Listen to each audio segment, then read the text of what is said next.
Hi friends, welcome to my YouTube channel Sanjay academy. कैसे हैं आप सभी लोग। आज हम लोग संस्कृत पेडागोजी की मैराथन क्लास करने वाले हैं। तो इस एक क्लास आप लोगों के लिए बहुत ज़्यादा मोस्ट इम्पोर्टेंट होने वाली है, क्योंकि इसमें ऑल अबाउट सब कुछ हमने मेंशन किया है। चलिए एक बार आपको क्लास दिखा लेते हैं। आज की क्लास इतनी मस्त होने वाली है कि अगर आज तक आपने कुछ भी ना अगर पढ़ा है, अगर इस क्लास को कर लिया अच्छे से, तब भी आपका कल्याण हो जाएगा। ठीक है, तो इस क्लास को बहुत अच्छे से ध्यान से देखें। इसमें क्वेश्चन भी हैं बीच बीच में और थ्योरी भी है। और इसको होने के बाद फिर हम लोग एक क्लास और करेंगे, जिसमें केवल मैं आपको कम से कम जो है मोस्ट इम्पोर्टेंट क्वेश्चन हैं उनको करवाएंगे। इसमें थ्योरी प्लस क्वेश्चंस हैं। तो चलिए अपनी क्लास को स्टार्ट करते हैं। सबसे पहले इसको करने से पहले आप जे कर लीजिए। यहाँ पर जे शब्दावली, ये मोस्ट इम्पोर्टेंट है। अगर आपको शब्दावली जो है आने लगी है संस्कृत की, तब आप जो है बहुत अच्छे से कर लेंगे पेपर को। तो चलिए शब्दावली को करते हैं। सबसे पहले संस्कृत पेडागोजी की शब्दावली। देखिए इसको करने से होगा क्या, इसको करने से आपकी जो होगी, आपके अंदर ट्रांसलेशन आ जाएगा। जैसे आप नास्ति है, नास्ति कहीं लिखा है तो उसका अर्थ समझ जाएंगे कि इसका मतलब है नहीं है। सा का अगर विसर्ग लगी हुई तो इसका मतलब क्या, इसका मतलब है होगा अध्यापक। पुल्लिंग सा में अगर डंडा लगा हुआ तो अध्यापिका होगा स्त्रीलिंग। तो इस प्रकार से आप समझ जाएंगे। तो ये मोस्ट इम्पोर्टेंट है, इसको समझ लीजिए। पहले इसको 2-3 बार रिवाइज कर लेना, फिर इसके बाद अब हम लोग थ्योरी करेंगे, क्वेश्चन करें। चलिए अपनी क्लास को स्टार्ट करते हैं। बहुत आराम से देखिएगा क्लास को। सबसे पहले अस्ति, अस्ति माने है। अगर कहीं किसी क्वेश्चन में आ जाए अस्त, तो अस्त का मतलब है। अस्त में ही पहले ना लगा दिया जाए। ना प्लस अस्त, ना प्लस अस्त दीर्घ संधि हो गई, तब हो गए नास्त। नास्त माने नहीं है, अस्त माने है, नास्त माने नहीं है। का माने कौन। नीचे देखिए क्वेश्चन के पीछे जो टैग वर्ड होते हैं वो इसी प्रकार से लिखे होते हैं। सम्यकम समीचीनम कथनम, मतलब निम्नलिखित में से कौन सा कथन, सम्यकम माने उपयुक्त है, सही है। ठीक है, कौन सा कथन सही है। अब इसका उल्टा असम्यकम असमीचीनम कथनम, तो इसका मतलब होगा अनुपयुक्त कथन। निम्नलिखित में से कौन सा जो कथन है वो अनुपयुक्त है, वो गलत है। इस प्रकार से आपको याद करना है कि माने क्या, सा अगर विसर्जन लगे तब वो पुल्लिंग है अध्यापक, और सा में डंडा लगा हुआ तब वो है अध्यापिका के लिए। ठीक है, यदा, यदा माने जब। आगे चलते हैं। यदा हो गया। कदा, कदा, कदा माने कब। तदा, तदा माने तब। बोधपट्टनम, अब कहीं किसी क्वेश्चन में आ गया है बोधपट्टनम, तब आपको बोधपट्टनम का अर्थ पता होना चाहिए। बोधपट्टनम का मतलब होता है फ्लैश कार्ड, जो बच्चों को सिखाए जाते हैं, जिनके माध्यम से बच्चों को सिखाया जाता है, तो बोधपट्टनम कहते हैं। परिपृच्छा, परिपृच्छा क्या होता है, परिपृच्छा का मतलब होता है प्रश्न पूछने से आधारित अधिगम, उसको हम कहते हैं परिपृच्छा। तो जब तक हमको इनका मतलब नहीं पता होगा तब तक हम नहीं कर पाएंगे। कस्य, कस्य माने किसका। सुत लेख, सुत माने सुनकर, लिखना डिक्टेशन, जिसको हम इमला कहते हैं। सुतलेखा, सुतलेखा का मतलब इमला। अधस्तनेषु, अधस्तनेषु मीन्स नीचे। प्रयोजनम, ये बहुत बार वर्ड यूज होता है क्वेश्चन में। प्रयोजनम, प्रयोजनम का मतलब होता है उद्देश्य। आप ये काम क्यों कर रहे हैं, आप ऐसा स्टेप क्यों ले रहे हैं, इसके पीछे प्रयोजन क्या है। चलिए आगे चलते हैं। अब देखिए प्रतिपुष्टि, प्रतिपुष्टि के लिए अलग अलग कितने वर्ड्स जो हैं यूज होते हैं। प्रतिपुष्टि, प्रतिपुष्टि का मतलब होता है फीडबैक। प्रतिनिवेशनम, अनुनिवेशनम और पुनर्निवेशनम, इतने वर्ड अगर आ जाएं आपको कहीं भी क्वेश्चन में लिखे हुए मिल जाएं, तब उसका मतलब है प्रतिपुष्टि देना। ठीक है, चलिए अब फिर आगे चलते हैं। अभिव्याप्य कक्षा, अगर संस्कृत में लिखा है तो आपको समझने में थोड़ी सी प्रॉब्लम हो सकती है कि अभिव्याप्य कक्षा क्या होती है।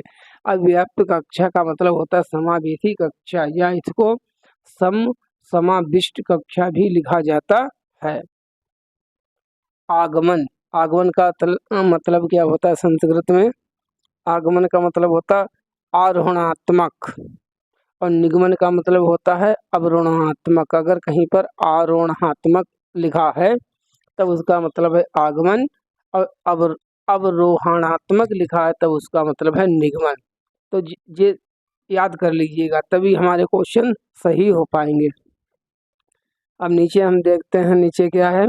नीचे लिखा है अंतरा वैयक्तिक, इंटरा पर्सनल, मतलब स्वयं से जब हम कोई काम करते हैं, स्वयं से विचार विमर्श करते हैं तो हम उसको अंतरा वैयक्तिक कहते हैं, इंट्रा पर्सनल कहते हैं। स्वयं से विचार विमर्श, दूसरों से बातचीत करना, संप्रेषण करना, कम्युनिकेशन करना, उसको कहते हैं हम अंतर वैयक्तिक, इंटर पर्सनल, दूसरों के साथ संबंध बनाना। अब आगे चलते हैं। सज्जीकरणम, सज्जीकरणम का मतलब क्या होता है? सज्जीकरणम का मतलब होता है तैयारी करना, किसी भी चीज के लिए तैयारी करना, उसको हम कहते हैं सज्जीकरणम। सम उपयुक्तम, सम माने सही है और उपयुक्तम माने उपयुक्त, सही है, उपयुक्त, सबसे ज्यादा सही है, उपयुक्त है, उसको कहते हैं सम उपयुक्तम। कतमा, ये विधि के लिए यूज किया जाता है कि निम्नलिखित में से कौन सी विधि उपयुक्त होगी? कतमा विधि सर्वश्रेष्ठ अस्ति, तो कौन सी विधि सबसे अच्छी है? कतमा माने कौन सी। सूचयति, सूचित माने सूचित करता है, इंडिकेट करता, तो आपको सूचित का मतलब पता होना चाहिए। ठीक है, चलिए अब हम आगे चलते हैं।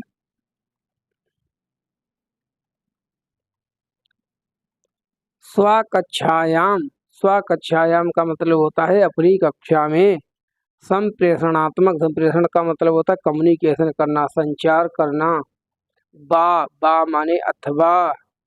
नैसंगिकी, नैसंगिकी का मतलब होता है प्राकृतिक, जो चीज प्रकृतिक से है, नेचुरल है। तेसाम, तेसाम माने उसमें या उनमें। अनुमातुम, अनुमातुम, अनुमातुम का मतलब होता है अनुमान करने के लिए। समाधातु, समाधातुम, समाधातुम का मतलब होता है समाधान के लिए, समाधान करने के लिए। प्रयातते, प्रयातते, प्रयातते का मतलब होता है प्रयास करना, उनको प्रयास करना चाहिए। अभी ये वर्ड आएंगे क्वेश्चन में, तब आप देखना। तुमुन, अगर कहीं पर तुमुन प्रत्यय लगाया जाता तो वो किस चीज के लिए लगाया जाता? ता से तुमुन, ता से तुम के लिए अगर कोई प्रत्यय लगाया जाता है तो उसको हम तुमुन प्रत्यय कहते हैं। आगे है, ये मोस्ट इम्पोर्टेंट इतने कीवर्ड हैं। तुमुन के बाद है अभिजातान, अभिजातान माने जानते हैं। शोधनाहरा, शोधनाहरा माने संशोधन योग्य। जब मैंने पेपर दिया था सीटेट का तो मैंने भी सबसे पहले इन्हीं कीवर्ड्स को पढ़ा था। ठीक है, इसके माध्यम से मैंने अपनी संस्कृत को तैयार किया और एक मेरा अच्छा सा स्कोर आया। आप भी ऐसे कीजिए, आपका भी बहुत अच्छा स्कोर आएगा, बस इसको ही बार बार रिवाइज कर लीजिएगा। अवधान ददति, अवधान ददति, अवधान ददति का मतलब होता है ध्यान देना। अवधान, अवधान का मतलब हो जाएगा ध्यान देना। आगे प्रचुर अभ्यास, प्रचुर मात्रा, प्रचुर का मतलब होता है अधिक, ठीक है, ज्यादा। तो अभ्यास का मतलब अभ्यास, अधिक अभ्यास। तान, तान माने उनको। समूहबद्ध भूत्वा, भूता जो प्रत्यय है इसका मतलब होता है होकर के, ठीक है, समूह में होकर के। प्रयुक्तमा, प्रयुक्तमा का मतलब होता है प्रयोग के लिए, प्रयोग प्लस उक्तमा।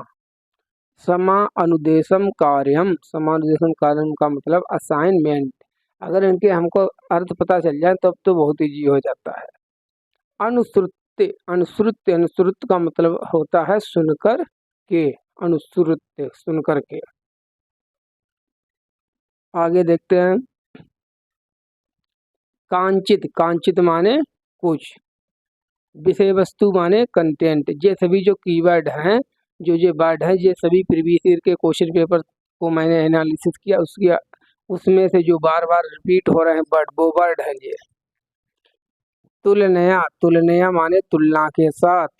स्वामत्या पूर्णार्थम, स्व माने अपनी से, मत्या माने मति से, मति मतलब बुद्धि से, पूर्णार्थम माने पूर्ण रूप से भरने के लिए, अपनी बुद्धि से भरने के लिए। पोर्टफोलियो, पोर्टफोलियो तो आपको खूब पता है क्या है। अब इसको संस्कृत में लिखकर आता संचयनी।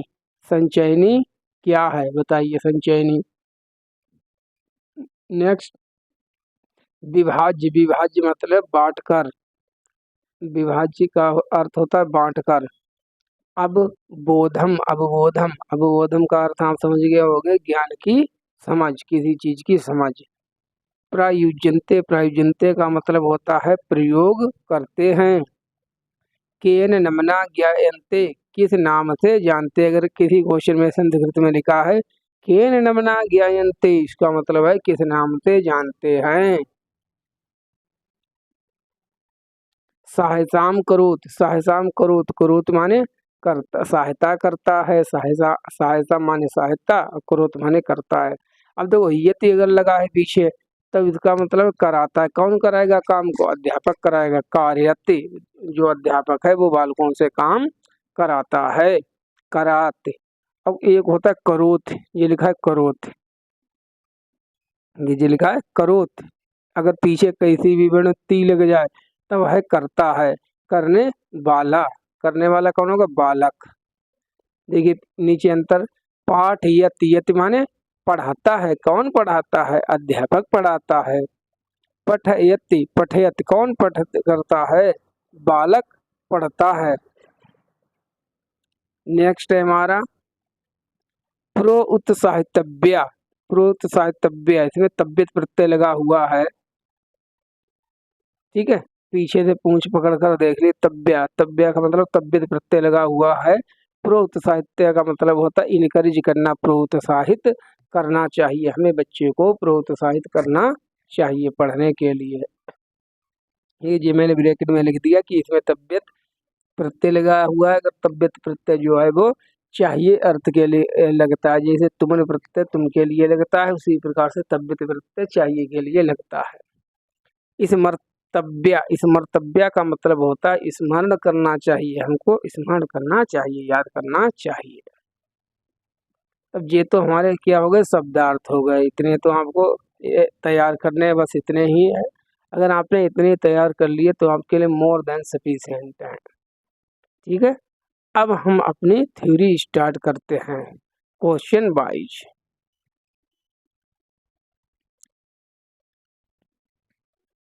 देखिए हमारी संस्कृत पेडागोजी है सीटेट जुलाई 2024 के लिए। मेरा नाम संजय है और मेरे चैनल का नाम है संजय एकेडमी। प्लीज़ इस चैनल को सब्सक्राइब कर लीजिए। अभी हम लोग इसी प्रकार से इस पर पढ़ाई करते रहेंगे, ठीक है। मोस्ट इम्पॉर्टेंट क्लासें बनाते रहेंगे। आज जो हमारा होने वाला जैसे इसमें थ्योरी भी है और प्रैक्टिस भी करेंगे। इसके बाद मैं एक क्लास आपको और कराऊंगा, एक या दो, तो ओनली प्रैक्टिस ही प्रैक्टिस होगी, इसमें तो दोनों है। चलिए अब पहला क्वेश्चन स्टार्ट करते हैं। ये सभी प्रीवियस ईयर में पूछे गए क्वेश्चन है, ठीक है, मोस्ट इम्पोर्टेंट है।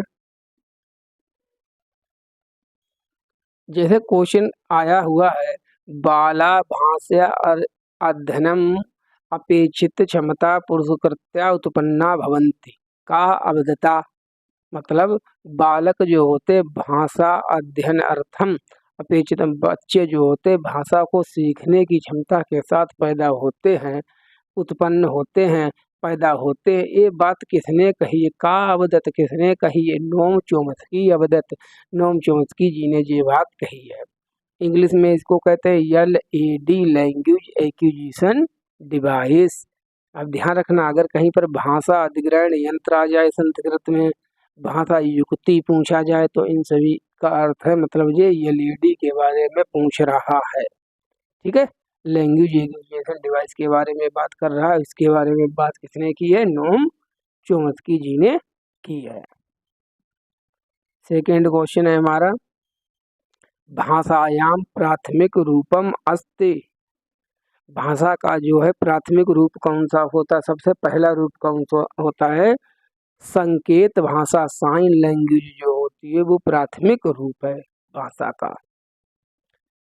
नेक्स्ट क्वेश्चन है हमारा, भाषायाम मूल्यांकनस्य मुख्य उद्देश्य कायस्यात्। भाषा में मूल्यांकन का जो है प्रमुख उद्देश्य क्या है? क्यों मूल्यांकन किया जाता है भाषा में, क्या इसकी जरूरत पड़ गई? तो आंसर सुनिए, अधिगमे त्रुटीनाम निरीक्षणम तथा न्यूनता परिष्क्रमणम। बच्चे के अधिगम में जो त्रुटियां होती हैं, जो गलतियां होती हैं, उनका निरीक्षण करने के लिए, उनको पता करने के लिए और उनको कम करने के लिए, ठीक करने के लिए, परिष्क्रमणम, उनको परिष्कृत करने के लिए, कम करने के लिए हम करते हैं मूल्यांकन। भाषायाम उपचारात्मक शिक्षण से उद्देश्य क्या का? भाषा में उपचारात्मक शिक्षण का उद्देश्य क्या है, क्यों किया जाता है उपचारात्मक शिक्षण? तो क्या लिखा है, ज्ञान संबंधित त्रुटिनाम परिष्क्रमणम। पहले तो किया जाता है निदानात्मक परीक्षण, जिससे समस्या की पहचान होती है। उसके बाद किया जाता है उपचारात्मक शिक्षण, जिससे कि बच्चे को जो यहाँ पर कमी होती है, मिस्टेक रह गई होती है, उस चीज को सुधारा जाता है। इसके लिए किया जाता है उपचारात्मक शिक्षण। आगे चलते हैं। अब देखिए क्वेश्चन आ गया, अभिव्यापक कक्षायाम। अभिव्यापक कक्षायाम, अब अभिव्यापक का आप मतलब समझ गए होंगे क्या होता है, समावेशी इंक्लूसिव। भाषा शिक्षणम इयम एका समस्या अस्ति। अस्ति माने है, ठीक है। मतलब अभिव्यापक कक्षा में, समावेशी कक्षा में भाषा शिक्षण की एक समस्या होती है। क्या समस्या होती है?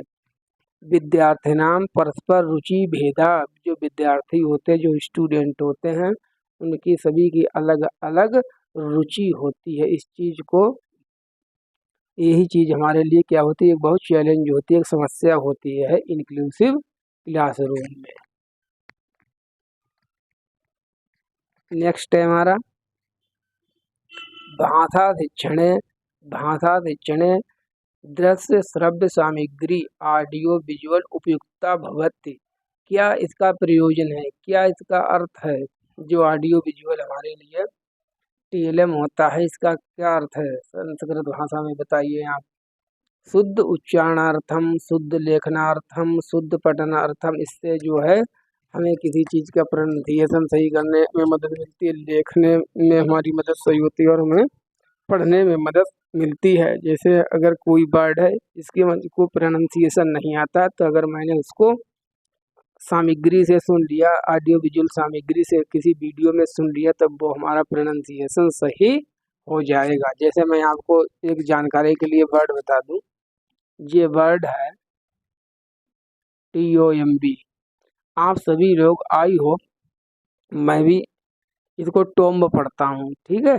अब इसका जो प्रोनाउंसिएशन बिल्कुल अगर TOMB टोम्ब नहीं होता, टोम्ब ने कब्र, इसका जो प्रोनाउंसिएशन सही होता है वो टूम होता है, टूम, ठीक है, टूम। लेकिन इसको पढ़ते हैं टोम्ब। तो अगर मैंने कहीं पर इसको सुन लिया कि इसका जो प्रोनाउंसिएशन टूम है, तो मेरा प्रोनाउंसिएशन सही होगा। तो इसलिए जो ऑडियो विजुअल सामग्री होती है वो हमारे लिए उपयोगी होती है। फिर क्वेश्चन आ गया, उपचारात्मक शिक्षण पद्धति जो रिमेडियल टीचिंग है, इसमें क्या होता है, इसमें क्या किया जाता है? रिमेडियल टीचिंग में क्या किया जाता है? समस्या नाम समाधाने सफल्या प्रतिप्राप्त। इसमें समस्या का जो समाधान किया जाता है उपचारात्मक शिक्षण में, जैसा कि अभी हमने ऊपर भी पढ़ा था। नीचे हमारा लेखनस्य प्रथम सोपानम अस्ति। लेखन का जो प्रथम सोपान कौन सा है? तो लिखने की प्रक्रिया का प्रथम चरण कौन सा है बताइए? मार्गदर्शित लेखनम, गाइडेड राइटिंग, मुक्त लेखनम, संयत लेखनम। अगर कहीं पर आपको मिल जाए मुक्त लेखनम, संयत लेखनम, मार्गदर्शित लेखनम, तो इसका मतलब है कि जो हमारी जो लिखने की प्रक्रिया है, जब हम लिखना शुरू करते हैं, उसका जो प्रथम चरण है, फर्स्ट सोपान है। नेक्स्ट है हमारा, प्राथमिक स्तर कवितायाम प्रयोजनम अस्ति। प्राथमिक स्तर पर जो कविता है, इसका क्या प्रयोजन? अब देखिए यहाँ पर प्रयोजन वर्ड आया। अगर आपने तैयार कर लिया होगा तो आपको पता होगा प्रयोजनम का मतलब होता है उद्देश्य। प्राथमिक स्तर पर कविता पढ़ाने का उद्देश्य क्या है? तो क्या उद्देश्य है? कवितायाम संगीतस्य तालस्य अनुप्रयासस्य च आनंद अनुभूति। जो बच्चे होते हैं उनको कविता की आनंद की अनुभूति होती, संगीत से आनंद की अनुभूति होती है और वो सीख पाते हैं। इसलिए कविताओं को रखा जाता है प्राथमिक स्तर पर। त्रिभाषा संस्कृत सूत्र संस्कृतम। संस्कृतम मानने होता है रिकमेंडेशन करना। ठीक है, किसने इसकी अनुशंसा की थी? जो त्रिभाषा सूत्र है इसकी किसने संस्तुति की थी, किसने इसका रिकमेंडेशन की थी? तो वो था हमारा कोठारी आयोग, जो कि बना था 1964-66 में। इनके पूरा नाम था दौलत सिंह कोठारी, DS कोठारी, दौलत सिंह कोठारी। उन्होंने इसकी रिकमेंडेशन की थी। आगे हमारा शिशु। शिशु शिशु का मतलब होता है बालक। शिशु शिशु सर्वांगीण वृद्धि, शिशु सर्वांगीण अभिवृद्धि घोतेत। घोतेत माने आता है सूचित करता है। जो बालक की सर्वांगीण वृद्धि है वो किस चीज को इंडिकेट करती है, घोषित करती है, सूचित करती है? तो दैहिक फिजिकल डेवलपमेंट, मानसिक मेंटल डेवलपमेंट, भावात्मक इमोशनल डेवलपमेंट, सामरस्यन अभिवृद्धिम। इन सभी की जो परस्पर वृद्धि होती है उसको जो है सर्वांगीण विकास सूचित करता है। सर्वांगीण का मतलब सभी अंगों, सभी पक्षों का विकास, चाहे वो आपका फिजिकल डेवलपमेंट हो, मेंटल डेवलपमेंट हो, इमोशनल डेवलपमेंट हो, सोशल डेवलपमेंट हो, मोरल डेवलपमेंट हो, सभी प्रकार का डेवलपमेंट। चलिए आगे चलते हैं। अब एक क्वेश्चन कर लेते हैं। एक क्वेश्चन है हमारा, भाषा विकासे सामाजिक संपर्क महत्वपूर्णम अस्ति इति का कथयते।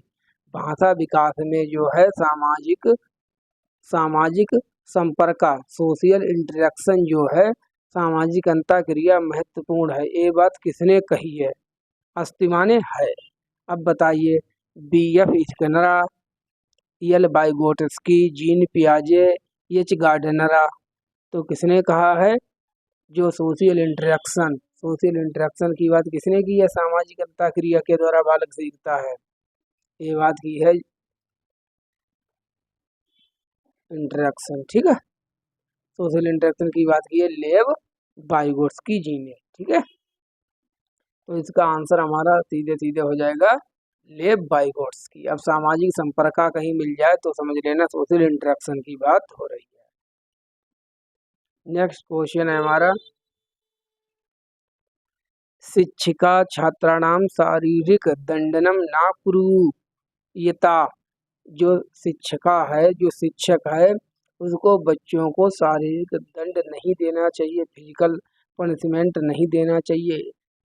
क्यों नहीं देना चाहिए? ना कुरु, ना माने नहीं, नहीं देना चाहिए। क्यों नहीं देना चाहिए? इसके पीछे कारण क्या है? सा छात्रेषु मनोभारम भयम चा उत्पादयति।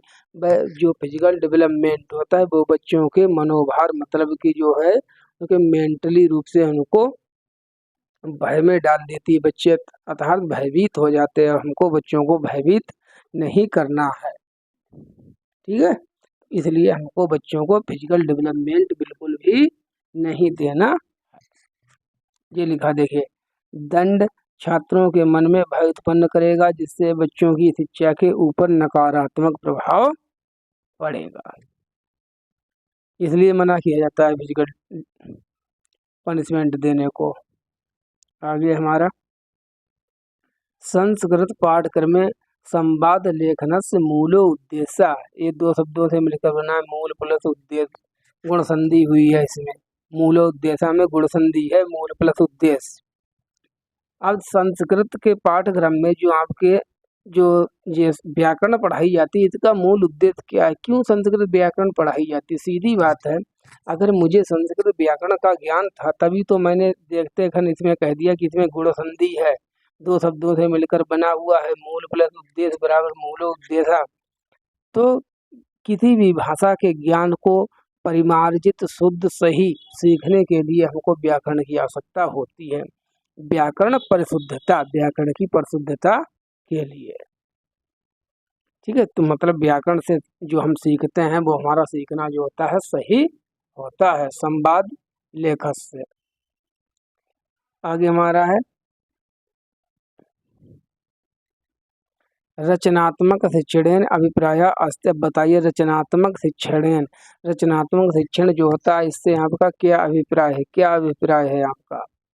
स्व पाठ अनुगुणम विभिन्न विभिन्ना सहायक सामग्री रचयति। मतलब रचनात्मक शिक्षण से मेरा मतलब है, अभिप्राय मतलब होता है, मतलब है अभिप्राय का मतलब है कि बच्चे जो हैं वो अपने आप से स्वयं से जो अपने जो TLM है, ठीक है, सहायक सामग्री है उसका निर्माण कर रहे हैं और उस चीज से सीख रहे हैं, इसे ही हम कहते हैं रचनात्मक शिक्षण।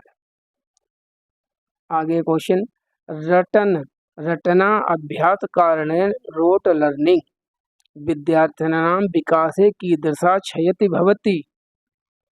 जो विद्यार्थी हैं उनमें किस क्षयति माने होता है क्षयत हो जाता है, क्षयति का मतलब होता है कम हो जाना, ठीक है, किसी चीज का डिक्लाइन हो जाना। जो जो रटने से हम सीखते हैं, रटने के आदत से किस चीज का बच्चों में हानि होती है, किस चीज की उनमें कमी हो जाती है। तेषाम आत्मविश्वासा नष्टा भवति, उन बच्चों का जो आत्मविश्वास होता है, सेल्फ कॉन्फिडेंस है, वो धराशायी हो जाता है, वो कम हो जाता है। इसलिए हमको रटने को बढ़ावा नहीं देना है। जैसा कि आप जानते हैं कि जो रोट लर्निंग है वो कैसा वर्ड है, वो एक निगेटिव वर्ड है। जो हमने निगेटिव पॉजिटिव संस्कृत के कराए हुए हैं, जिसने भी अगर वो क्लास ना देखी है वो क्लास देख लें जाके, उससे आपके बहुत से वर्ड तैयार हो जाएंगे। हमने उसमें निगेटिव और पॉजिटिव वर्ड कराए हुए हैं।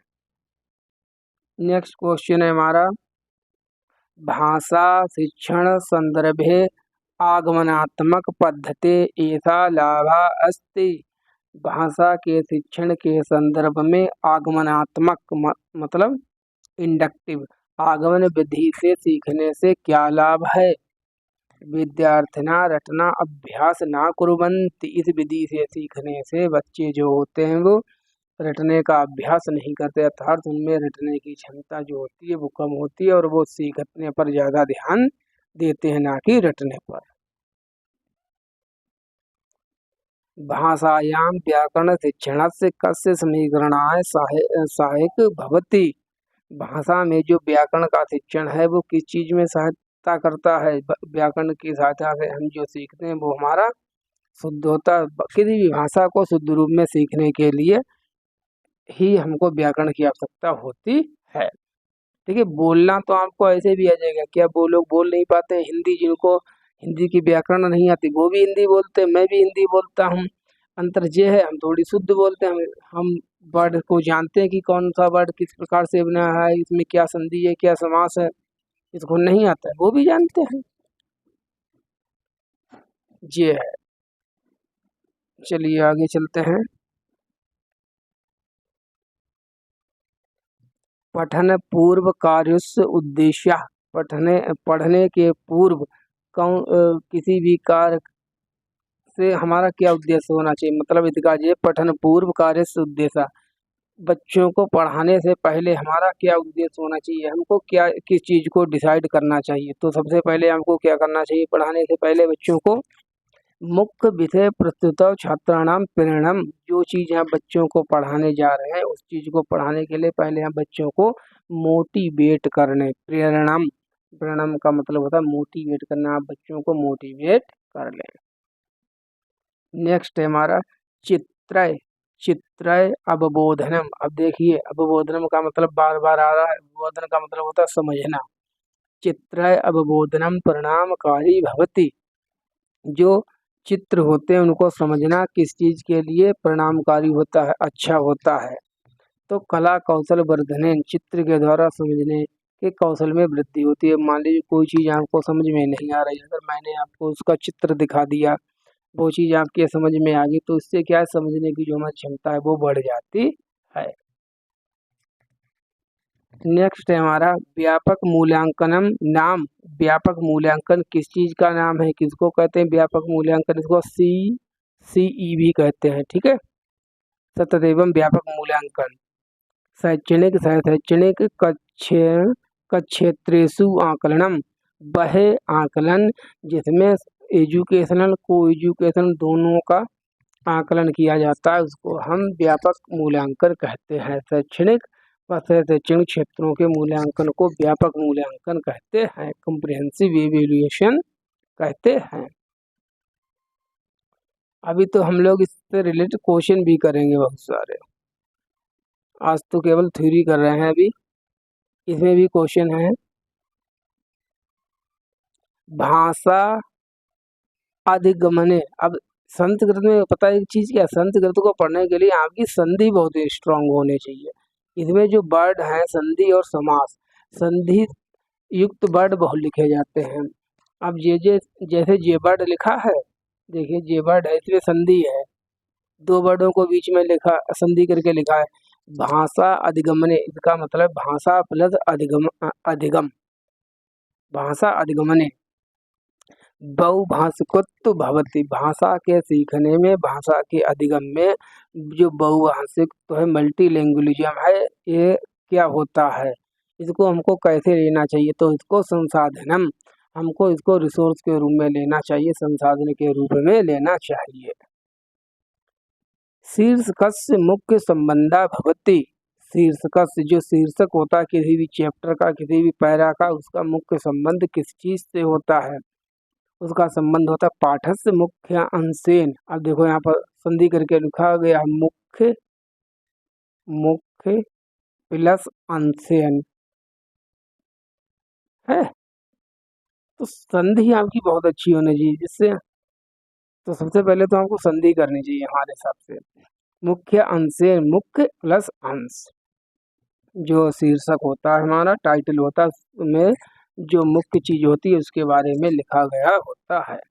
नेक्स्ट क्वेश्चन है हमारा भाषायाम निरंतर समग्र मूल्यांकन अर्थम। समग्र माने पूरा, मूल्यांकन के लिए अर्थम, इसका मतलब अर्थ है। मूल्यांकन के अर्थ के लिए कस्यो पर बलम देयम, किस पर सबसे ज्यादा हमको बल देना चाहिए? अर्थात भाषा में निरंतर मूल्यांकन के लिए हमको किस पर बल देना चाहिए? विभिन्न संदर्भेषु भाषा प्रयोग सामर्थ्यम, विभिन्न संदर्भों में भाषा के प्रयोग को हमको जो है बढ़ावा देना चाहिए, उस पर बल देना चाहिए। आगे चलते हैं।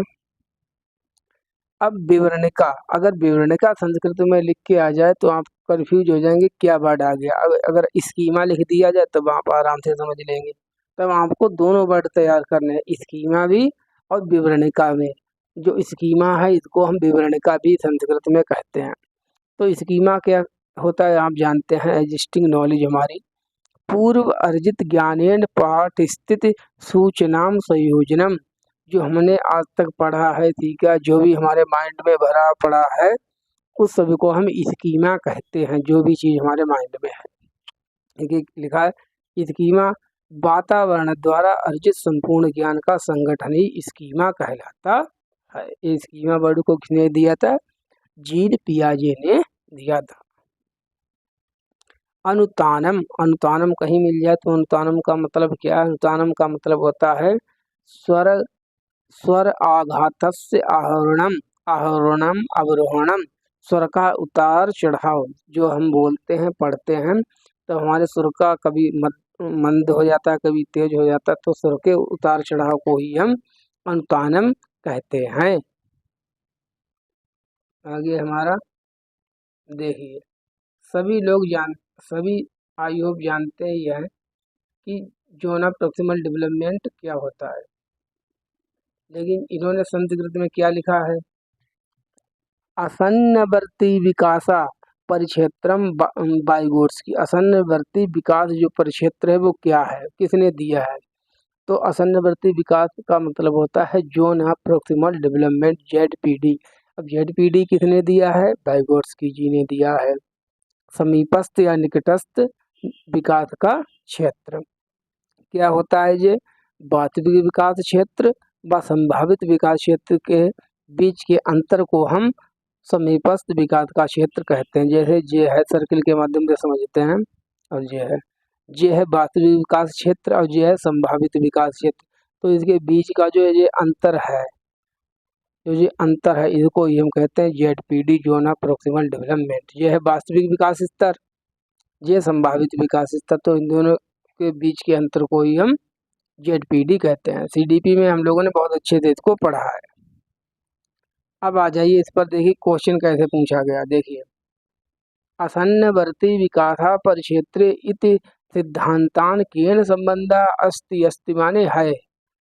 जो आसन्नवर्ती विकास क्षेत्र है, अब आसन्नवर्ती का मतलब पता चल जाना चाहिए कि बात यहाँ पर हो रही है समीपस्थ या निकटस्थ विकास क्षेत्र की, ZPD की। तो ZPD किसने दिया है? लेव वाइगॉट्स्की, नाम चॉम्स्की, जीन पियाजे, स्टीफन क्रेशन।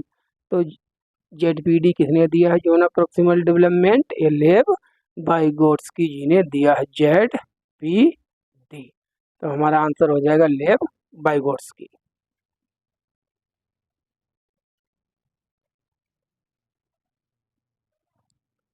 अब देखिए, ये इतना वर्ड है, इसमें दो तीन वर्डों को आपस में मिलाकर लिख दिया गया, संधि करके लिख दिया गया है।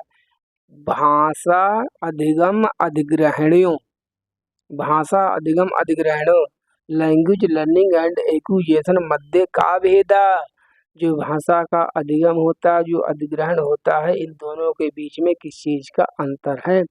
मध्य का भेदा, क्या चीज का भेद है, मतलब अंतर है। तो हम जैसा कि जानते, अधिगमा प्रयासजन्य, जो अधिगम होता है वो प्रयास करके सीखा जाता है, प्रयास करके सीखने को हम अधिगम जन्य कहते हैं। अधिगम का मतलब सीखना, सीखते हम कैसे? प्रयास के माध्यम से। और अधिग्रहण कहते करते हैं साहजिकम। जैसे इसमें जो आप लोग एक क्लास कर रहे हैं, तो इसके लिए प्रयास लगा रहे हैं ना, तभी तो आप सीख पा रहे हैं, तो प्रयास करके सीख रहे हैं। लेकिन आप लोगों की जो भी मदर टंग है, मातृभाषा है, उसके लिए भाई कौन सा प्रयास करना पड़ा? कोई नहीं, वो तो हमने सोसाइटी से सीख ली। तो जो अधिगम होता है वो प्रयास के द्वारा सीखा जाता है, और जो अधिग्रहण होता है वो साहब जो होता है, सरल होता है।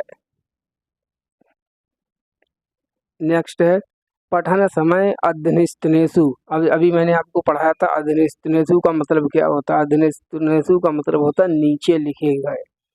अध्यनिस्तनेषु कस्य महत्तम सर्वाधिकम, मतलब पढ़ते समय किस चीज का सबसे ज्यादा महत्व होता है। पाठस्य अर्थस्य अवगमनम, अर्थ बोध आवश्यक। अगर आप कोई पाठ पढ़ रहे हैं और उसका जो अर्थ आपको नहीं समझ में आ रहा है, तब आप जो है आपका पढ़ना निरर्थक। पढ़ते समय सबसे ज़्यादा हमको ध्यान देना है अर्थ के निर्माण पर, कि जो हम चीज़ पढ़ रहे हैं वो क्या है, उसका मतलब क्या है। अब देखिए, प्रोडक्टिव स्किल्स आपसे इंग्लिश में दे दी जाए, बहुत जल्दी बता देंगे, लेकिन संस्कृत में लिखा है उत्पादक कौशलम अस्ति। उत्पादक कौशल कौन कौन से होते हैं? तो दो ही उत्पादक कौशल होते हैं, संभाषणम, संभाषणम को भाषणम भी कहते हैं, मतलब बोलना, स्पीकिंग। लेखनम चा, संभाषणम लेखनम चा, लेखनम माने लिखना, बोलना और जो लिखना होता है वो उत्पादक कौशल के अंतर्गत आता है।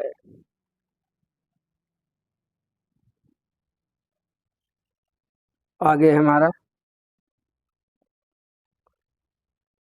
कक्षायाम पाठ पाठ्यमान संदर्भे छात्रा क्लिष्टान प्रश्नान पृच्छति।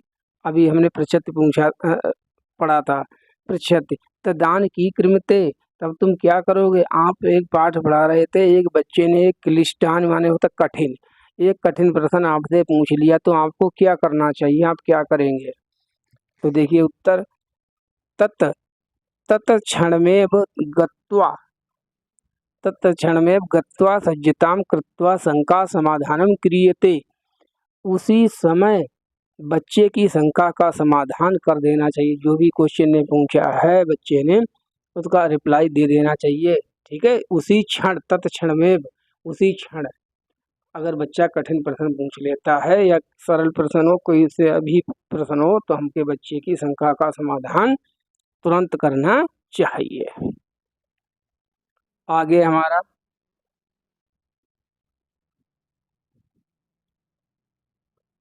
बालानां पठनस्य लेखनस्य च विकासाय आद्या चरणम किम अस्ति। आद्या मतलब होता है प्रारंभिक, ठीक है। आद्यम का मतलब प्रारंभ। ये क्वेश्चन इंग्लिश में भी पूछा गया, हिंदी में भी पूछा गया कि भाषा कोई हो, चाहे हिंदी भाषा हो, इंग्लिश भाषा हो, संस्कृत भाषा, सभी की पैडागोजी तो सेम है। तो ये क्वेश्चन सभी में पूछा गया, ये मोस्ट इम्पॉर्टेंट क्वेश्चन है, संस्कृत में भी आया है। बालानाम बालक के पढ़ने लिखने में सबसे प्रारंभिक चरण कौन सा होता है। जब बच्चा सबसे पहले पढ़ना लिखना शुरू करता है तब उसको क्या कहते हैं, उस चरण को क्या कहते हैं, इसका मतलब ये है उद्गामी साक्षरता। उसको हम उद्गामी साक्षरता कहते हैं या इमरजेंट लिटरेसी कहते हैं, नव साक्षरता कहते हैं, प्राक साक्षरता कहते हैं, ठीक है। इतने वर्ड हैं, मैंने सभी लिख दिए हैं। जब बच्चा पढ़ना लिखना प्रारंभ करता शुरू में। साक्षरता बिल्कुल प्रारंभ में छात्रों के हृदय से निकलने वाली शिक्षा। जैसे कोई भी चीज़ है, जब जैसे बच्चे छोटे हैं तो कोई भी उन्होंने बुक उठा ली, उलट पलट रहे हैं, कोई भी वर्ड है उसको देख रहे हैं, पढ़ने का प्रयास कर रहे हैं, पेन उठा लिया, लिख रहे हैं, स्क्रिबिंग कर रहे हैं, ऐसे करके टेढ़ा मेढ़ा कुछ भी बना रहे हैं, ऐसे लिख रहे हैं, तो इसी को ही हम कहते हैं उद्गामी साक्षरता। उद्गम हो रही है, निकल रही है बच्चों के अंदर से, इसे कहते हैं इमरजेंट लिटरेसी। आगे है भाषायाम कौशल चेष्टुयाम अतिरिक्त अपर कौशलम किम अस्ति। भाषा के 4 कौशल होते हैं, उसके अतिरिक्त एक अपर कौशल, सबसे ऊंचा एक कौशल और होता है, उसको क्या कहते हैं, उसको कहते हैं हम चिंतन कौशलम, थिंकिंग स्किल। जो हमारी थिंकिंग, देखिए 4 तो पता है सभी को, सुनना बोलना पढ़ना लिखना। इसके अतिरिक्त भी एक कौशल होता है, 5वां कौशल, जिसको हम कहते हैं चिंतन कौशल। चलिए अब ये क्वेश्चन आ गया, क्वेश्चन को कर लेते हैं। देखिए आ गया क्वेश्चन हमारे पास एक, मुक्त लेखनम प्रक्रियायां कस्मन स्तरे छात्रेभ्यः सहायकम भवति। जो मुक्त लेखन होता है उसकी प्रक्रिया में बच्चों की किस स्तर पर हमको सहायता करनी चाहिए। संपादन स्तरे, त्रुटि शोधनम स्तरे, समीक्षा स्तरे, पूर्व लेखन स्तरे, अन्वेषण स्तरे च। तो जो मुक्त लेखनम होता है इसको हम फ्री राइटिंग भी कहते हैं, ठीक है। तो फ्री राइटिंग में आपको क्या सहायता करनी है बच्चे की, लिखने से पूर्व। जब बच्चा स्क्रीबिंग वगैरह ऐसे ऐसे करता है, इसको हम फ्री राइटिंग कहते हैं, स्क्रीबिंग को, ठीक है। तो आपको बच्चे के लिए लिखने के अवसर देने हैं, जिससे बच्चा और ज़्यादा लिखना सीख जाएगा, फ्री राइटिंग करना सीख जाएगा। आप अभी उसकी त्रुटि को मत सुधारिए, अभी अभी आप उसकी गलतियाँ उलतियाँ मत ठीक कीजिए, वो जैसा लिखे उसको लिखने दीजिए, समीक्षा नहीं कीजिए, समीक्षा भी नहीं करनी है। अभी लिखने के लिए उसको प्रोवाइड कराइए, स्पेस दीजिए, टाइम दीजिए। नीचे है बहुभाषितायाम उपयोगा साधन रूपेण अनिवार्यता क्रियते एना। मतलब बहुभाषिकता का उपयोग साधन के रूप में क्यों करना चाहिए, क्यों कही जाती है कि बहुभाषिकता का प्रयोग आपको साधन के रूप में करना है। मल्टी लैंग्वेजलिज्म एज ए रिसोर्स, क्योंकि प्रत्येक बाला सौविध्यता स्वीकृता च इति अनुभवती, जिससे कि प्रत्येक बच्चा अपने आप को स्कूल में जो है वेलकम्ड महसूस करे कि हाँ मेरी भी भाषा का यहाँ पर सम्मान किया जा रहा है, मेरी भी भाषा को बोला जा रहा है, ठीक है। इसलिए सिखाया जाता है कि सभी बच्चों की भाषाओं का सम्मान करना चाहिए और साथ ही साथ हमें उनको उसी भाषा में पढ़ाना चाहिए। इसलिए बहुभाषिकता को एक संसाधन के रूप में लिया जाता है। आगे हमारा भाषा दक्षतायाम कते कस्य महत्वम सर्वाधिकम। भाषा की दक्षता में आम मतलब संस्कृत लैंग्वेज में बहुत परफेक्ट हो गई, इंग्लिश लैंग्वेज में बहुत परफेक्ट हो गई, या हिंदी में दक्ष हो गए। दक्ष का मतलब होता है स्किल्ड, तो इसमें सबसे ज़्यादा महत्वपूर्ण किस चीज़ का है? तो आप कैसे हो जाएंगे जब आप दक्ष हो जाएंगे, तब जब आप किसी भी लैंग्वेज में परफेक्ट हो जाएंगे तब। अब देखिए इसमें संधि किए हुए वर्ड हैं, दो वर्ड हैं, शुद्ध उच्चारणेन, शुद्ध प्लस उच्चारण। तब आप सही उच्चारण करेंगे किसी भी वर्ड का और वाचन करेंगे, सही से पढ़ेंगे। उच्चारण करेंगे, कैसा उच्चारण करेंगे? सही उच्चारण करेंगे, तब माना जाएगा कि आप इस भाषा में दक्ष हो गए, स्किल्ड हो गए। आगे है हमारे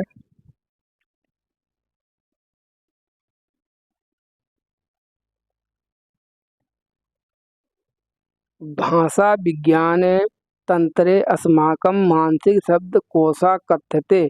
जो भाषा विज्ञान में जो हमारे मानसिक शब्दकोश है, मेंटल हमारा जो वोकेबलरी है, उसको क्या कहते हैं? तो आप इसको ध्यान रखना, इसको लेक्सिकॉन कहते हैं। कई बार ये क्वेश्चन पूछा गया, एक बार इंग्लिश में आया था कि लेक्सिकॉन क्या है। तो जो हमारा जो मेंटल जो हमारे वोकेबलरी होती है, स्कीमा में हमारे जो भी वर्ड होते हैं, उसको हम लेक्सिकॉन कहते हैं। नेक्स्ट क्वेश्चन है हमारा, प्राथमिक विद्यालय शिक्षका छात्रा स्वपरिचित भाषायां परिवारस्य तथा मित्राणां विषये कथो उपकथनम अनुमति ददाति। तत्र शिक्षकस्य मुख्य उद्देश्य भवति। एक शिक्षक है जो प्राथमिक विद्यालय में बच्चों को कहता है कि स्वपरिचित भाषायां, स्वपरिचित मतलब जो भी तुम्हारी भाषा, जिस भाषा को भी तुम जानते हो, जो तुम्हारे परिवार की भाषा है, उस भाषा में मित्रों के साथ बात करो।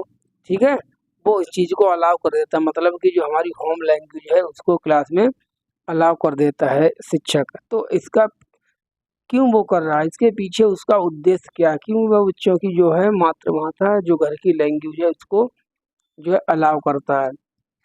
तो शिक्षक जो है बहुभाषिकतायाम संसाधन रूपेण, तो शिक्षक जो है वो बहुभाषिकता का उपयोग संसाधन के रूप में कर रहा है। जैसे मान लीजिए एक ही क्लास में हिंदी बोलने वाले, तमिल बोलने वाले, तेलुगु बोलने वाले, गुजराती बोलने वाले, मराठी बोलने वाले, जो क्लासरूम है हमारा, जो हमारा क्लासरूम है, अब इसमें कोई बच्चा हिंदी बोल रहा है, कोई तमिल बोल रहा है, कोई तेलुगु बोल रहा है, कोई मलयालम बोल रहा है, कोई गुजराती बोल रहा है। ठीक है, इस प्रकार से अलग अलग भाषा बोलने वाले बच्चे हैं, क्लासरूम तो एक ही है।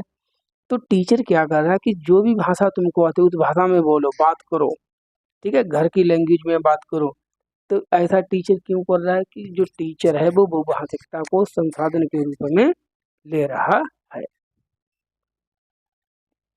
नेक्स्ट है हमारा भविष्य कथनम प्रिडिक्शन, किसी के बारे में भविष्य कथनम इत उपकौशलम केन संबंधम, ये किस उपकौशल से संबंधित है भविष्य कथन? भविष्य कथनम उपकौशलम वाणी, वाणी कौशलम से संबंधित, संबंधित होगा। ठीक है, संबंधित होता है। अब आप किसी के बारे में किसी भविष्यवाणी करेंगे तो बोल कर ही तो करेंगे भविष्यवाणी, कोई मन में थोड़ी ना कर लेंगे। तो बोलने से संबंधित, तो वाणी से संबंधित है भविष्य कथनम, अर्थात प्रिडिक्शन जो हम करते हैं वो वाणी कौशल से संबंधित है।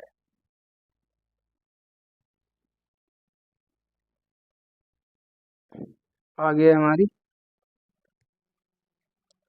गतिबोधक, गतिबोधक छात्राणाम। अब देख ही लीजिए गतिबोधक का संस्कृत में थोड़ी प्रॉब्लम हो रही समझ में, इंग्लिश में देख लिया काइनेस्टिक लर्नर्स। ठीक है, गतिबोधक छात्राणाम मूल्यांकन अर्थम की अनुपयुक्तम। अगर आप अनुपयुक्तम का अर्थ समझ गए होंगे तब आपका आंसर सही हो जाएगा। जैसे एक जो खिलाड़ी है उसके लिए, जैसे मान लीजिए नीरज चोपड़ा ही है जो भाला फेंकते हैं, तो नीरज चोपड़ा है अगर, तो वो कैसे हैं, वो एथलीट हैं, तो वो काइनेस्टिक लर्नर्स हैं। तो अगर इनके लिए बहुत लंबे लंबे इनके परीक्षा ली जाए, निबंध लिखवा के, निबंध लिखवाया जाए, क्वेश्चन आंसर लिखवाए जाए, तो क्या इनके भाला फेंकने की क्षमता का क्या परीक्षण हो सकता है? नहीं हो सकता। तो ये जो चीज़ है इसके लिए अनुपयुक्तम, अनुपयुक्त माने उपयुक्त नहीं है। क्या उपयुक्त नहीं है? दीर्घ परीक्षणम निबंधा वा, लंबे लंबे परीक्षण और निबंध इसके लिए उपयुक्त नहीं है। किसके लिए? काइनेस्टिक लर्नर के लिए। उसके तो फील्ड में जाके भाला भिजवाइए, ठीक है, रेसर है तो उससे रेस लगवाइए। आगे है छात्राणां लेखन कौशलस्य मूल्यांकनार्थं किम् आवश्यकम्। छात्रों के लेखन कौशल में मूल्यांकन की क्या आवश्यकता है। तो देखिए, लेखन संदर्भे लिखने के संदर्भ में प्रतिपुष्टि प्रदानम अवलोकनम व लिखने के संबंध में बच्चों को प्रतिपुष्टि प्रदान की जाए। प्रतिपुष्टि का मतलब क्या हो गया, यहाँ पर फीडबैक दी जाए, अवलोकन किया जाए, इस चीज़ का मूल्यांकन करना चाहिए लेखन के कौशल के लिए। अगर कोई बच्चे से आपने लिखवाया तो आप उसकी क्या क्या चीज़ देखेंगे। अगर कोई गलती है तो उसके लिए उसको प्रतिपुष्टि दो कि हाँ बेटा, इसको तुमने गलत लिखा, इसकी जगह पर ऐसे करके तुमको लिखना है। अवलोकन का मतलब वही होता है, ऑब्जर्व करना, देखना। परिप्रेक्ष्य आधारित अधिगमम, जो परिप्रेक्ष्य आधारित होता है वो अधिगम क्या होता है, तो वो अधिगम वो लर्निंग जिसमें हम पूछ कर एक दूसरे से इंटरेक्टिव सेशन करके बात करके सीखते हैं, उसको हम कहते हैं परिप्रेक्ष्य आधारित अधिगमनम। छात्रान प्रश्नान पृष्ठु पृष्ठत, जो बच्चे हैं वो एक दूसरे से प्रश्न पूछते हैं, टीचर से पूछते हैं, टीचर स्टूडेंट से पूछ रहा है। तो इस प्रकार के अधिगम को हम परिप्रेक्ष्य आधारित अधिगम कहते हैं। भाषा शिक्षणार्थम, देखिए यहाँ पर संधि है, भाषा प्लस शिक्षण प्लस अर्थ, 3 वर्ड हैं, 3 अलग लिख दिया गया है। भाषा शिक्षण प्लस अर्थ, महत्वपूर्ण अवस्था अस्ति माने है। तो भाषा के शिक्षण के लिए कौन सी महत्वपूर्ण अवस्था है इसमें, यदा बाला भाषा अध्ययने सक्षमा भवन्ति, बच्चों के सिखाने के लिए सबसे महत्वपूर्ण अवस्था वो होती है जब बच्चे जो है भाषा सीखने के लिए, अर्जित करने के लिए सक्षम हो जाए, तैयार हो जाए। अब कोई 3 साल का बच्चा है, अब आप उसे रामायण के जो है कठिन शब्द अगर पढ़वा रहे हैं, रामायण पढ़वा रहे हैं संस्कृत में, तो वो नहीं पढ़ पाएगा। क्यों? क्योंकि बच्चा अभी जो है मैच्योर उस चीज़ के लिए नहीं है, अभी उसकी क्षमता नहीं है। नेक्स्ट, विद्यालय यथार्थया आंग्ल भाषायां शिक्षणार्थम महत्वपूर्णम अंगम अस्ति माने है। विद्यालय में आंग्ल भाषा के शिक्षण के में क्या महत्वपूर्ण है। आंग्ल भाषा का मतलब अंग्रेजी भाषा के शिक्षण में निम्नलिखित में से कौन सी चीज उपयुक्त है। भाषा प्रयोगार्थम अवसरा, बच्चे को भाषा प्रयोग के अवसर दीजिए। जैसे आपकी स्कूल में इंग्लिश को पढ़ाया जा रहा है, तो इंग्लिश को पढ़ाने के लिए क्या चीज़ महत्वपूर्ण रहेगी, क्या चीज़ महत्वपूर्ण अंग है इंग्लिश को सिखाने के लिए, तो आप बच्चों को इंग्लिश बोलने के अवसर दीजिए। ठीक है, जैसा कि इंग्लिश मीडियम स्कूलों में किया जाता है। आगे हमारा लेखन परंपरायाम अध्ययनस्थनेषु, आ गया फिर वही वर्ड रिपीट हुआ, अध्ययनस्थनेषु का मतलब होता है जो नीचे लिखा गया है। अध्ययनस्थनेषु की संबंधम अस्ति, की संबंधम किससे संबंधित है, लिखना जो है वो किस चीज़ से संबंधित है, विराम चिन्ह सम्यकम प्रयोगा, जो विराम चिन्हों का सही जगह पर प्रयोग करना। अब मान लीजिए है कहीं क्वेश्चन मार्क लगाना, हम लगा गए एक्सक्लेमेटरी या फुल स्टॉप लगा गए तो वो गलत हो जाएगा। ठीक है, किस जगह पर कौन से हमको यूज करना है, जैसे देखिए इसमें जो लगा हुआ है, तो इस चीज़ का हमको विशेष ध्यान रखना चाहिए। बस समाप्ति होने वाला है, ये हमारी मैराथन क्लास है। जैसे ये तो हो गया था। अब पढ़ाने की विधियाँ, संस्कृत में किस विधि से पढ़ाना चाहिए, विधियाँ देख लीजिए, हर बार 1-2 विधि पूछ ली जाती है। तो पढ़ाने की विधियाँ कौन कौन सी है। कथा श्रवण विधि, मतलब आप कथा श्रवण, आप किसी चीज़ को बोल रहे हैं, बच्चे कथा जैसी चीज़ों को सुन रहे हैं, इसको हम कहते हैं कथा श्रवण विधि। इस विधि के द्वारा विद्यार्थी श्रवण मतलब सुनने की, संभाषणम बोलने की कौशल, तो इस विधि, तो कथा श्रवण विधि से बच्चों को पढ़ाने से क्या लाभ होता है, बच्चों में सुनना और बोलना, सुनने और बोलने के कौशल का विकास होता है। प्रत्यक्ष विधि, डायरेक्ट मेथड, इससे ये भी पढ़ाने की विधि है। इसमें क्या होता है, डायरेक्ट विधि में जैसा कि आप जानते हैं इसमें मातृभाषा का प्रयोग नहीं किया जाता है, सीधे चीज़ों को पढ़ाया जाता है। जैसे अगर ये मान लीजिए मोबाइल है, अब मोबाइल है तो डायरेक्ट हमको दिखा दिया मोबाइल, तो मोबाइल है, इसकी हिंदी नहीं पता क्या होती है क्या नहीं होती, तो डायरेक्ट है without interruption of any mother tongue, बिना किसी मातृभाषा का यूज किए। तो ये तो आगे पढ़ाने की विधि। अब पढ़ाने की विधियों में भी गद्य को पढ़ाने की विधियाँ, पद्य को पढ़ाने की विधियाँ, व्याकरण को पढ़ाने की विधियाँ अलग अलग है ना। तो पद्य शिक्षण के लिए कौन कौन सी विधि है? पद्य शिक्षण का प्रमुख उद्देश्य क्या है? हमारा पद्य शिक्षण का हमारा उद्देश्य है सौंदर्य अनुभूति, छात्रों को सौंदर्य की अनुभूति कराना, रसानुभूति रस अनुभूति कराना, अर्थात भाव को स्पष्ट कराना। ये हमारा पद्य शिक्षण पढ़ाने का बच्चों को प्रमुख उद्देश्य हमारा होता है। उद्देश्य भी पूछ लिए जाते हैं, ध्यान रखना।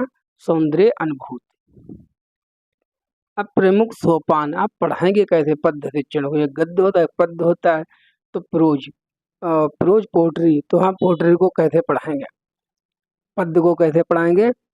सास्वर वाचन मतलब कि बोल बोल कर पढ़वाएंगे, समवेत वाचन कराएंगे। समवेत वाचन का मतलब होता है, शास्त्र वाचन का मतलब होता है बोल बोल कर पढ़ना, और समवेत वाचन का मतलब होता है जब सामूहिक रूप से सभी बच्चे क्लास में एक ही स्वर में बोलकर पढ़ते हैं। जैसे जब स्कूल की छुट्टी होने वाली होती है प्राइमरी स्कूल में, अक्सर देखा है, ठीक है, तो कहते हैं एक बच्चे को बुलाया जाता है, खड़ा किया जाता है, उससे कहते हैं कि तुम गिनतियाँ बोलो, सभी बच्चे पीछे पीछे दोहराएंगे। वो बच्चा बोलता है 1 काई, 2 काई, 3 काई, ऐसे करके बोलते हैं।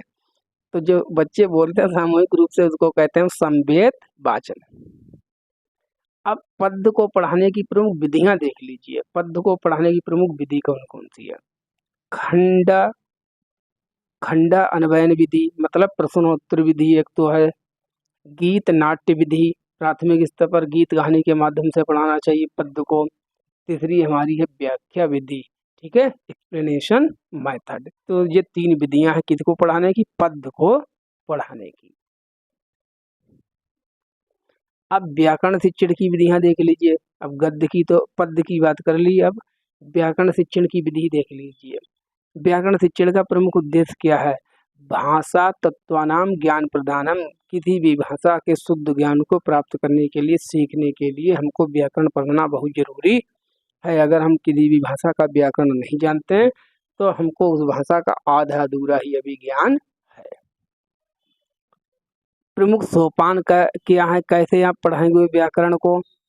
प्रस्तुतकरणम प्रयोगा अभ्यासाचा, मतलब किसी भी चीज के प्रयोग और अभ्यास के द्वारा हम व्याकरण पढ़ाएंगे।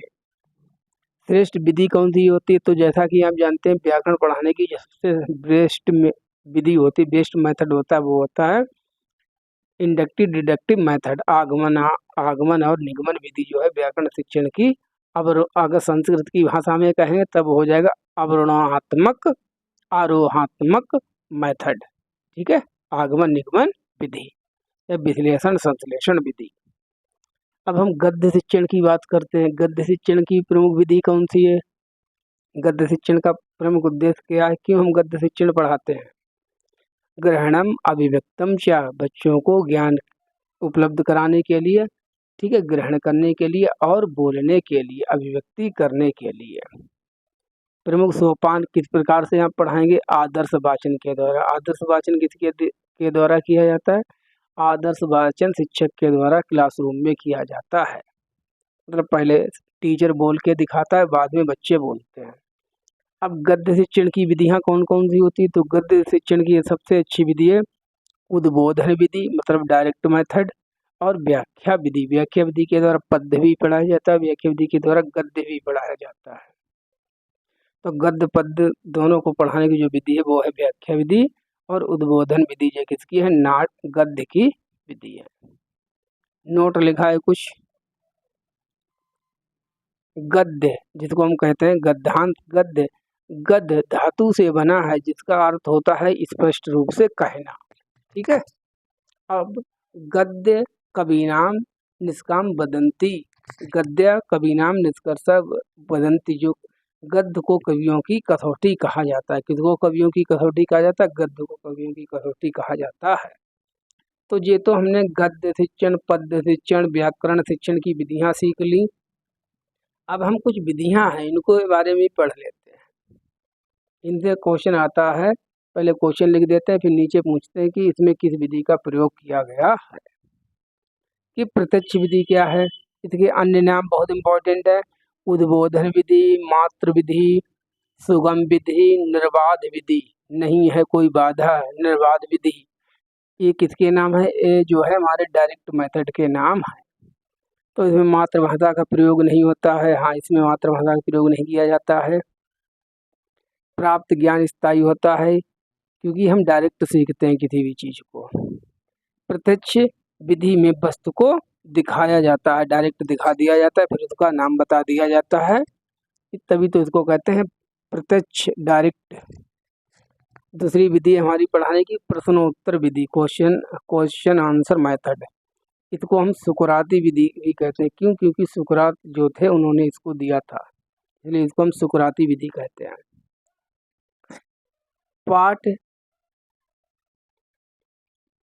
पाठ्य वस्तु से संबंधित प्रश्न करते हुए छात्रों से उत्तर प्राप्त कराना। प्राथमिक स्तर के लिए सबसे ज़्यादा अच्छी जो विधि है वो प्रश्नोत्तर विधि है, सुकराती विधि है। इसमें क्या है, क्वेश्चन आंसर को पूछ कर बच्चे पढ़ते हैं। अब ये संस्कृत पेडागोजी ये तो हम लोगों ने कर ही ली है। हाँ, अब अभी इधर और बचा है। चलिए समय देखते हैं।